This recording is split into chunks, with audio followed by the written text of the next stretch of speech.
Bonjour à tous, je m'appelle donc Virginie, pour ceux qui me suivent sur mon profil le savent. J'ai écrit récemment un roman, il est là, Marie-fille de la Révolution. Ça parle donc d'une jeune fille de 16 ans qui se retrouve malgré elle mêlée à la Révolution française et à tout ce que évidemment ça comporte. Mais elle va aussi rencontrer l'amour, tout simplement. Voilà, donc je vais vous lire un petit extrait du chapitre 3, si vous le voulez bien. Et puis on y va. Allez, c'est parti. Je me suis réveillée, enfin le peu que j'ai dormi, car j'ai réfléchi à la mort, à la torture et à la décapitation de ces hommes. Je remarque du sang partout, mes chaussures en sont souillées, ma robe est sale et poussiéreuse et je constate des taches brunâtres. Je me rassure en me disant que ce n'est pas possible. Ce n'est pas du sang. Je ne le comprends pas. Je n'ai pas tué ces personnes. Je n'ai rien à voir avec cela. Mais je me sens coupable. Coupable de quoi, me diriez-vous?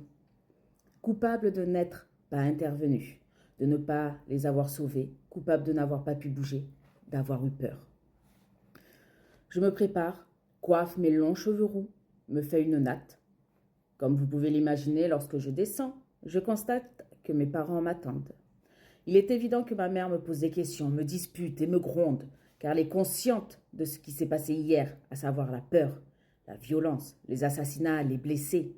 Elle me tourne le dos et va à la fenêtre, mais ne dit plus un mot. Elle est fatiguée, elle ne dort quasiment plus depuis que Lucien a disparu et elle s'inquiète pour moi. Je ne sais pas comment agir, mes amis. Lui parler, la rassurer ou ne rien faire. Mon père, lui, reste silencieux, me regarde, me sourit, mais comprend ce qu'il se passe. Une révolution. Je prends la décision de sortir pour prendre l'air. Les petits vendeurs de journaux crient que le roi a rappelé Necker, l'homme du peuple, ainsi que tous les ministres qui avaient été renvoyés. Il annonce aussi le retrait des troupes qui encerclaient Paris pour que la ville retrouve son calme. Enfin, une bonne nouvelle. Nous aurons la possibilité de continuer nos vies et je pourrai chercher mon frère avec un peu plus de sérénité. Une fois ce chaos terminé, les gens seront moins tendus et donc parleront plus facilement. Mais le peuple a faim, nos ventres crient famine et les esprits commencent à s'échauffer.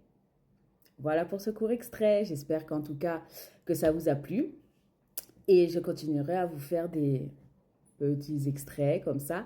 Si en tout cas ce que vous avez entendu vous a plu, vous pouvez cliquer sur le lien en dessous pour mon livre qui est en pré-vente avant de réellement sortir. Voilà, je vous remercie en tout cas pour tout le soutien que vous allez m'apporter et que vous m'avez apporté déjà.